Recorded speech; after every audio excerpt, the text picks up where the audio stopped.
আজ Islamic studies ক্লাসে উস্তাদ মুসা একটা অসাধারণ কুরআনের গল্প বলবেন।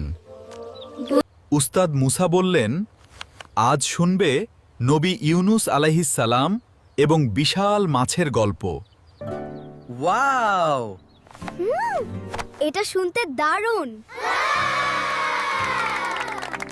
উস্তাদ বললেন, অনেক আগে নবী ইউনুস আলাইহিস সালাম একটা শহরে মানুষদের আল্লাহর পথে ডাকতেন, কিন্তু মানুষেরা শুনল না, তারা ফিরে গেল। নবী ইউনুস আলাইহিস সালাম খুব দুঃখ পেলেন। নবী ইউনুস আলাইহিস সালাম হতাশ হয়ে শহর ছেড়ে চলে গেলেন, কিন্তু তিনি আল্লাহর অনুমতি নেননি। নবী ইউনুস আলাইহিস সালাম একটা ছোট্ট নৌকায় উঠলেন সমুদ্র পার হতে। হঠাৎ বিশাল ঝড় এলো, সমুদ্রে ভয়ঙ্কর ঢেউ, নৌকা ডুবে যাচ্ছে। জাফিরা চিন্তিত হয়ে বলল, ও না, নবী ইউনুস আলাইহিস সালাম কি হবেন? উস্তাদ মুসা বললেন, শোনো কি হলো। নাবিকরা বুঝল নৌকা খুব ভারী। নাবিকরা লটারি করল কে নামবে। 3 বার লটারি করল, ওর ধরল 3 বারই নবী ইউনুসের নাম এলো। নবী ইউনুস আলাইহিস সালাম বুঝলেন এটা আল্লাহর ইচ্ছা। তিনি নিজেই সমুদ্রে ছাপিয়ে পড়লেন। সমুদ্রে একা কি হবে এখন? হঠাৎ আল্লাহ পাঠালেন একটা বিশাল মাছ, বিশাল তিমি মাছ।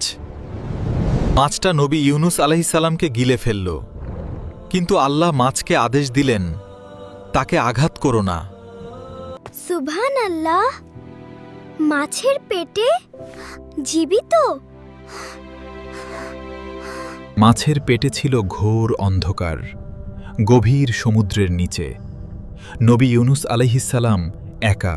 সেখানে নবী ইউনুস আলাইহিস সালাম বুঝলেন তিনি আল্লাহর অনুমতি ছাড়া চলে গিয়েছিলেন। এটা ভুল ছিল। দেখো, এমনকি নবীরাও ভুল করতে পারেন, কিন্তু গুরুত্বপূর্ণ হল কি করলেন তিনি। নবী ইউনুস আলাইহিস সালাম অন্ধকারে দোয়া করতে শুরু করলেন। এই দোয়া খুবই বিখ্যাত। লা ইলাহা ইল্লা আনতা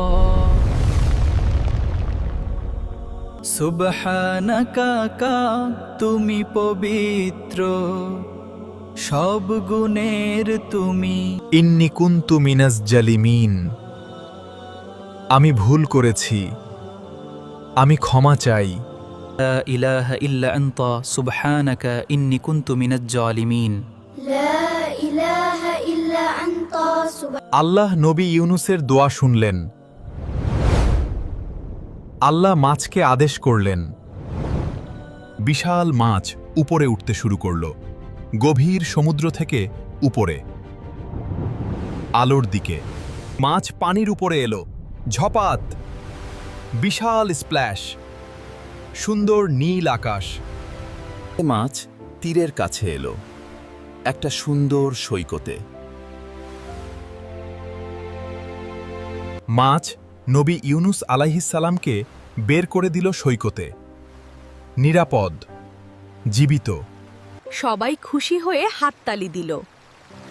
আলহামদুলিল্লাহ, তিনি বাঁচলেন। নবী ইউনুস আলাইহিস সালাম দুর্বল ছিলেন। আল্লাহ একটা গাছ জন্মালেন ছায়া দিতে। উস্তাদ, নবী ইউনুস আলাইহিস সালাম তো ভালো মানুষ ছিলেন, কেন এটা হলো? চমৎকার প্রশ্ন হাফসা। দেখো, এটা পরীক্ষা ছিল। আল্লাহ সবাইকে পরীক্ষা করেন। তিনি শিখলেন আল্লাহর অনুমতি ছাড়া কিছু করা যায় না, আর সবচেয়ে গুরুত্বপূর্ণ খালে কখনো আশা হারানো যাবে না। উস্তাদ বললেন, সবচেয়ে অন্ধকার সময়েও দোয়া করো, আল্লাহ সব সময় শোনেন। ফাতেমা বলল, তাহলে যখন আমরা কষ্টে থাকি দোয়া করা উচিত, হাল ছাড়া যাবে না। সুস্থ হওয়ার পর নবী ইউনুস আলাইহিস সালাম আবার তার শহরে ফিরে গেলেন। এইবার মানুষেরা শুনল পুরো শহর ঈমান আনল। আল্লাহর রহমত। আরাশ বলল, ওয়াও, যখন আমি কঠিন সময় পড়ব এই দোয়া পড়ব, হাল ছাড়ব না। এই গল্প শেখায় ধৈর্য ধরো, দোয়া করো, আল্লাহর রহমত বিশাল। জাফিরা বলল, আমি এই দোয়া মুখস্থ করব, যখন কষ্ট হবে পড়ব। লা ইলাহা ইল্লা আনতা সুবহানাকা ইন্নী কুনতু মিনাজ জালিমিন। উস্তাদ মুসা বললেন, মনে রেখ, কখনো আশা হারিও না, আল্লাহর রহমত সব সময় কাছে।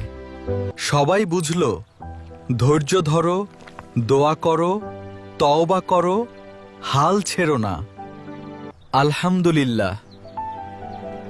আমরা এই সুন্দর গল্প থেকে শিখলাম। আজকের ক্লাস শেষ। সবাই নবী ইউনুস আলাইহিসসালামের গল্প মনে রাখবে। আরও কুরআনের গল্প শুনতে চাও? সাবস্ক্রাইব করো। আল্লাহর অসাধারণ গল্প। বেল বাটন টিপে দাও, নতুন নবীদের গল্প মিস করবে না। পরের পর্বে শুনবে হুদহুদ পাখির গল্প। নবী সুলাইমান আলাইহিসসালাম। মনে রেখো, যখন কষ্ট হবে এনে দোয়া করো, আল্লাহ সব সময় শোনেন। আসসালামু আলাইকুম।